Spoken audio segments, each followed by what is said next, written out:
Hello everyone. Standard 11th में statistics में last video में हमने बाउलिस मेथड के जो सम्स थे वो ये हमने किए थे।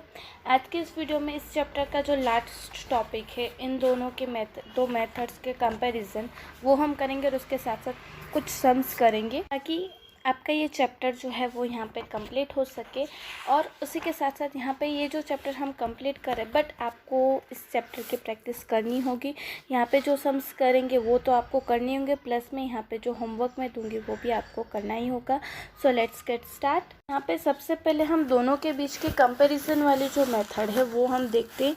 भले ही ये मेथड जो है वो हमारा जो गवर्नमेंट ने सिलेबस कट किया उस सिलेबस में ये नहीं आता है, बट आपको ये जो मेथड है वो आपको फॉर योर बेटर अंडरस्टैंडिंग हम यहाँ पे सम करेंगे और उसका सम आपको आपकी नोटबुक में लिखना भी होगा। तो हम यहाँ पे स्टार्ट करते हैं। The value of coefficient of skewness computed by Karl Pearson method and Bowley's method generally not same as they are based on different averages. Mean, median and mode are used as average along with standard deviation Karl-Pearson method. On the other hand, positional averages, namely quartiles, are used in Bowley's method. Thus, the both methods are different averages. कि जैसा कि हमने जो दोनों methods complete की उसके ऊपर से आपको पता तो चल ही गया होगा कि जो कार्ल पियर्सन की मेथड और बाउलिस मेथड है वो उसमें कोएफिशिएंट फाइंड करने के लिए वो सेम नहीं है। कार्ल पियर्सन मेथड में हम मीन, मीडियन एंड मोड और as well as standard deviation को हम साथ में लेके कोएफिशिएंट फाइंड करते थे। वाइल हम बाउलिस मेथड में हम क्या करते हैं, हमारी जो positional averages that mean quartiles and median को लेके हम यहाँ पे कोएफिशिएंट फाइंड करते हैं। The calculation of coefficient of skewness by Bowley's method is easier than the calculation of Karl Pearson method के जैसा कि हमने देखा कि बाउलिस मेथड जो है वो कार्ल पियर्सन की मेथड से ज़्यादा ईजी है। The value of coefficient of skewness obtained by Karl Pearson method is more reliable than the Bowley's method as the coefficient of Bowley's method is based on quartiles. Quartiles are found using only central 50% observations of the data. Mean and standard deviation are used for the coefficient of skewness by Karl Pearson method. Thus, the measure are based on all the observation. अब यहाँ पे जो Karl Pearson की method जो है वो बाउलिस method से ज़्यादा एक रिलायबल है और हम कह सकते हैं क्योंकि कार्ल पियर्सन की बाउली की मेथड में खाली हम क्वार्टरलिस को लेते हैं क्योंकि उसकी वैल्यूज़ कभी हमें पता नहीं, वो खाली 50% वैल्यू ही ध्यान में लेता है, बल्कि हम कार्ल पियर्सन की मेथड में मीन एंड स्टैंडर्ड डेविएशन लेते हैं, वो सारी वैल्यूज़ को ध्यान में रखने के बाद ही हम फाइंड करते हैं। Skewness of and its coefficient can only be found by Bowley's method and for the frequency distribution with open-ended classes. Mean and standard deviation used in Karl Pearson method cannot be found distribution with open-ended classes in Karl Pearson method. The absolute measure x bar minus m of skewness is divided by standard deviation is to obtain coefficient of skewness, where the absolute measure of skewness q3 minus m minus q1 is denoted by q1 divided by q3 minus q1 to find coefficient by Bowley's method. अब यहाँ पे हमें जब स्क्वीनेस and coefficient हमें find करना, अगर हमारी class जो ओपन है इंक्लूसिव क्लास होती है तो अब हम बाउलिस मेथड से ही हम इजीली फाइंड कर सकते हैं। कार्ल पियर्सन वाली मेथड को हम यूज़ नहीं कर पाते हैं। हम कार्ल पियर्सन वाली मेथड में कोएफिशिएंट फाइंड करना होता तो कौन सा फॉर्मूला लगाते हैं, X bar minus M O upon S, और बाउलिस मेथड में हम क्या करते हैं, q3 minus M minus q1 upon q3 minus q1 का हम यूज़ करते हैं। That means q3 plus q1 minus 2m upon q3 minus q1 वाला फॉर्मूला जो है वो हम यहाँ पे यूज़ करते हैं। We should also note that inappropriate to compare the value obtained by Karl Pearson's formula to the one computed by Bowley's formula. If the coefficient of j is equal to 0, it indicates the absence of skewness, which means the distribution is symmetric.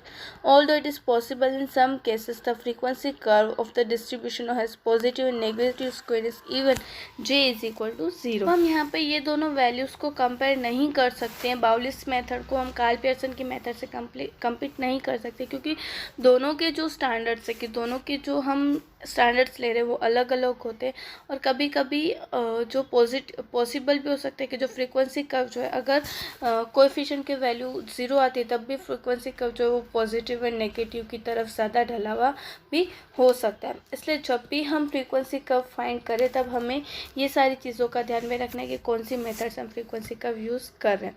अब हम इसका practical सम देखते हैं कि किस तरह से हम बाउलिस एंड कार्ल पियर्सन की मेथड से दोनों में एक ही सम से हम वो फाइंड कर सकते हैं। यहाँ पे अब हम सेक्शन ई का सम नंबर 6 जो है वो करेंगे, ताकि आपको पता चले कि हम किस तरह से जो बाउलिस एंड कार्ल पियर्सन की मेथड से कोएफिशिएंट फाइंड कर सकते हैं।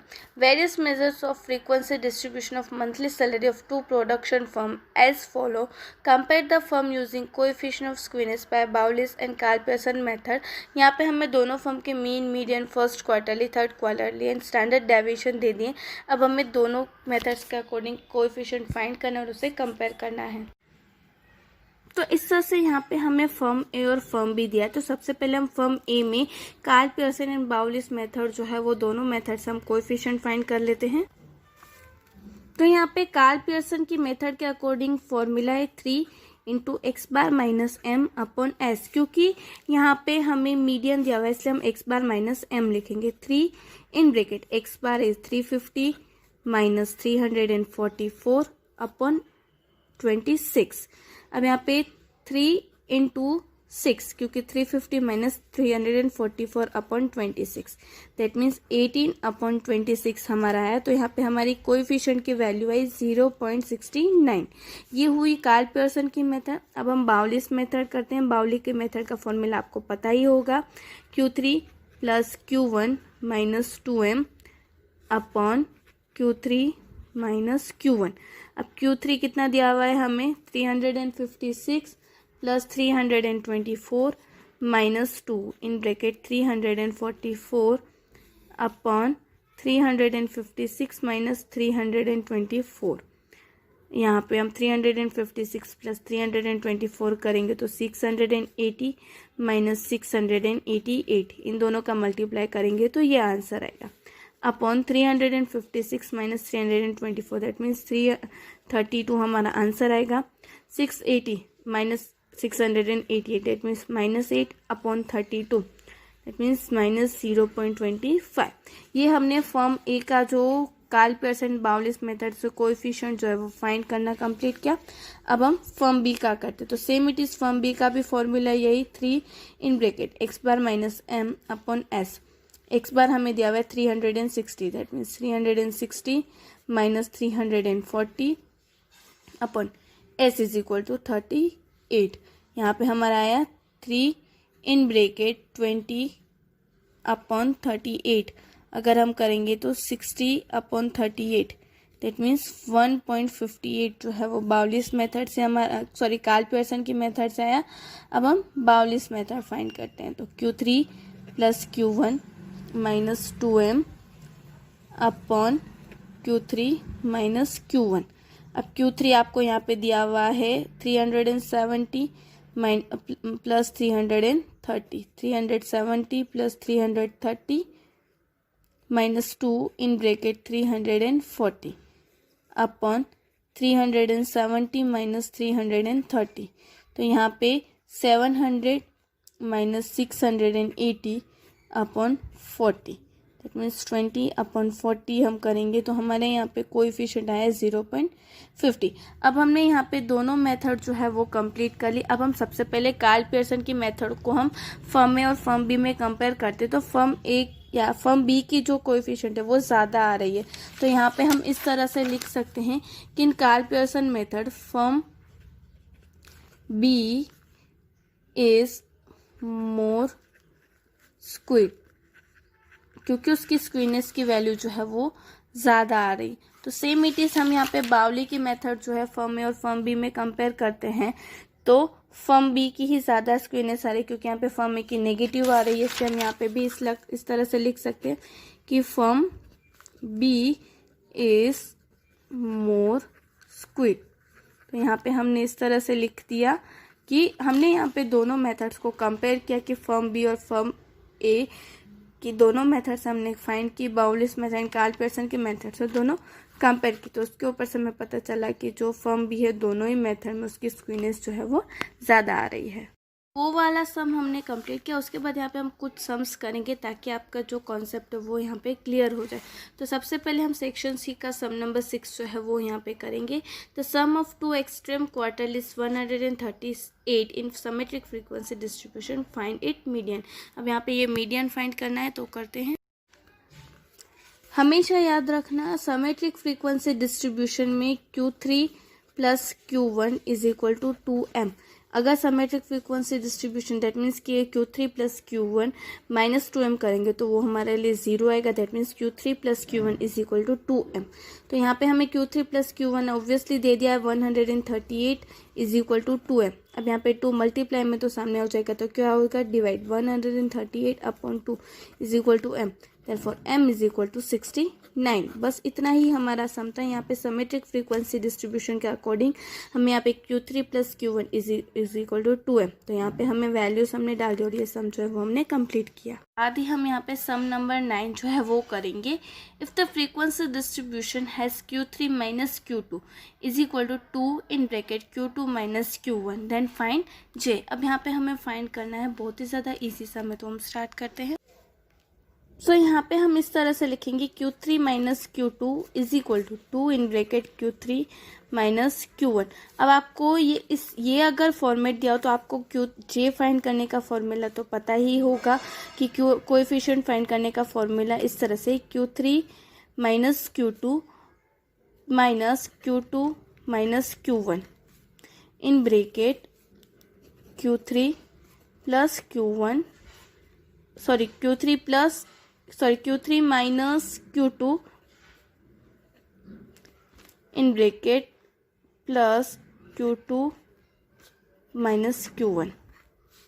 दैट मीन्स कि यहाँ पे हम Q3 को मीडियन से माइनस करेंगे, Q3 माइनस मीडियन इन ये मीडियन ब्रैकेट कंप्लीट हुआ माइनस Q2 माइनस Q1, फिर इन दोनों का plus Q3 minus Q2 plus इन ब्रैकेट Q2 माइनस Q1। अब यहाँ पे Q3 माइनस Q2 की वैल्यू आपको दे दी है, यहाँ पे दिया हुआ है 2 in bracket Q2 minus Q1। That means कि यहाँ पे हम इस तरह इसकी जगह पे हम यहाँ पे लिखेंगे Q3 माइनस Q2 की जगह पे हम लिखेंगे 2 in bracket Q2 minus Q1 minus Q2 minus Q1 in bracket divide by, again यहाँ पे हमें वैल्यू दी गई 2 Q2 minus Q1 is equal plus Q2 minus Q1।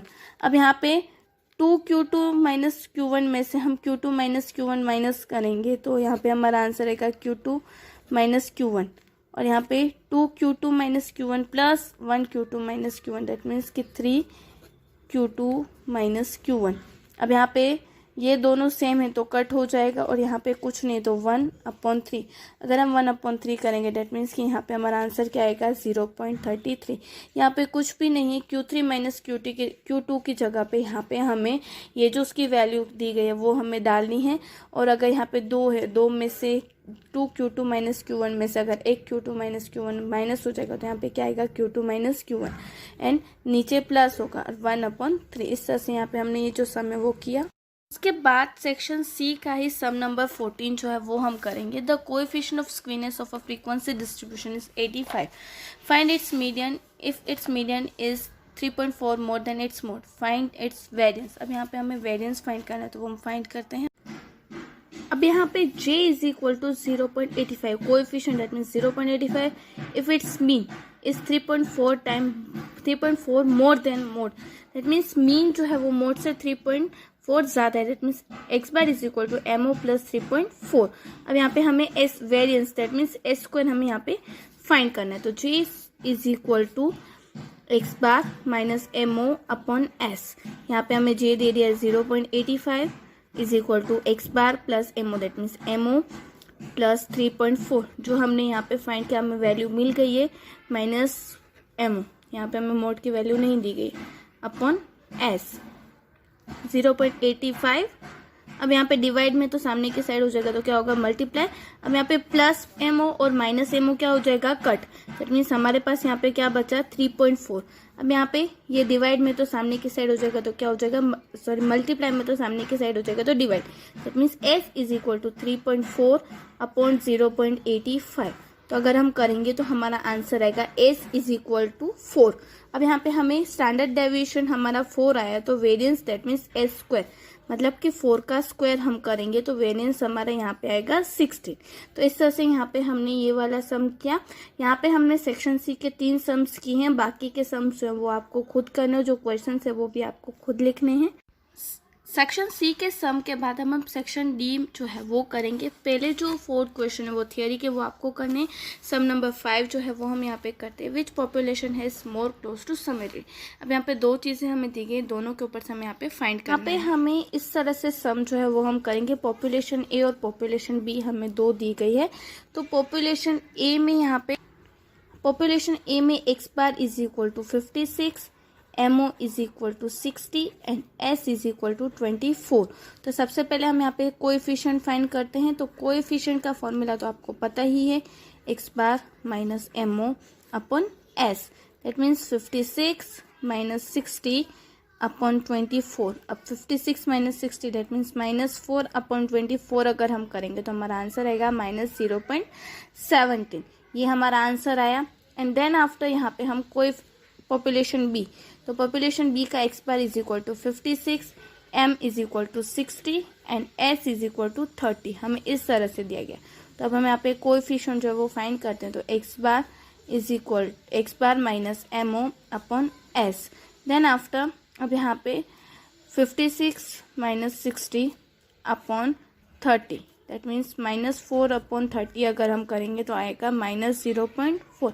अब यहाँ पे देख सकते हो कि पॉपुलेशन ए के समेट्री जो है वो 0.17 और पॉपुलेशन बी की जो है वो 0.4 आ रही है। दैट मीन्स कि population A is more symmetry as compare to population B, क्योंकि यहाँ पे समेट्री जो है वो उसके कंपेयर हमें यहाँ पे करना है। तो पॉपुलेशन ए जो है वो बी के कंपेयर में ज़्यादा समेट्री के नियर है, मतलब कि उसके ज़्यादा पास है। उसके बाद सेक्शन डी का ही सम नंबर 7 जो है वो हम देखते हैं। यहाँ पे the third quarterly at a distance of 12.8 from median and frequency distribution first class is the distance of 11.2 from median. Find skewness and its coefficient. यहाँ पे हमें distance between third quarterly from the median that means Q3 minus M वो हमें दिया हुआ है 12.8 and median first quarterly at frequency distribution and first quarterly that means कि M minus Q1 जो है वो हमें दिया हुआ है 11.2। आप रीड करोगे तो क्लियरली पता चलेगा कि third quarterly is at distance of 12.8 from medium, मतलब कि Q3 minus M is equal to 12.8 and in a frequency distribution in the first quarterly is at distance of 11.2। that means कि first quarterly और median का distance है वो 11.2 है। तो अब हमें कोएफिशिएंट और कोएफिशिएंट फाइंड कर स्क्वीनेस और कोएफिशिएंट फाइंड करना है। तो वो हम फाइंड करते हैं। तो सबसे पहले स्क्वीनेस, उसका फॉर्मूला है Q3 minus M in bracket M minus Q1। तो यहाँ पे हमें Q3 माइनस M दिया हुआ है 12.8 माइनस 11.2 इज इक्वल टू 1.6। ये हमारी आई स्क्वीनेस। अब हम यहाँ पे कोएफिशिएंट फाइंड करेंगे। कोएफिशिएंट फाइंड करने का फॉर्मूला है Q3 minus M minus Q1 in bracket divide by Q3 minus M plus M minus Q1। यहाँ पे हमने लिखा Q3 minus M that means ये हमें दिया हुआ है जो हमने Q3 minus M minus Q1। यहाँ पे हमें Q3 माइनस M हमें दिया हुआ है 12.8 minus 11.2 upon 12.8 plus 11.2 that means 1.6 upon 24। अब यहाँ पे हमने किया तो हमारा आंसर आया 0.07। तो इस तरह से यहाँ पे हमने कोएफिशिएंट जो है वो हमने फाइंड किया। उसके बाद सेक्शन डी का सम नंबर 13 जो है वो हम यहाँ पे करेंगे। If the frequency distribution for x bar is equal to 6, MO is equal to 144, S is equal to 64 and Q3 plus Q1 is equal to 6, Q3 minus Q1 is equal to 60, find the coefficient using Karl Pearse and and Bowley's method. तो यहाँ पे ये जो सम है वो start करते हैं। हमें इस तरह से दिया हुआ है कि 4x bar is equal to 6, MO is equal to 144।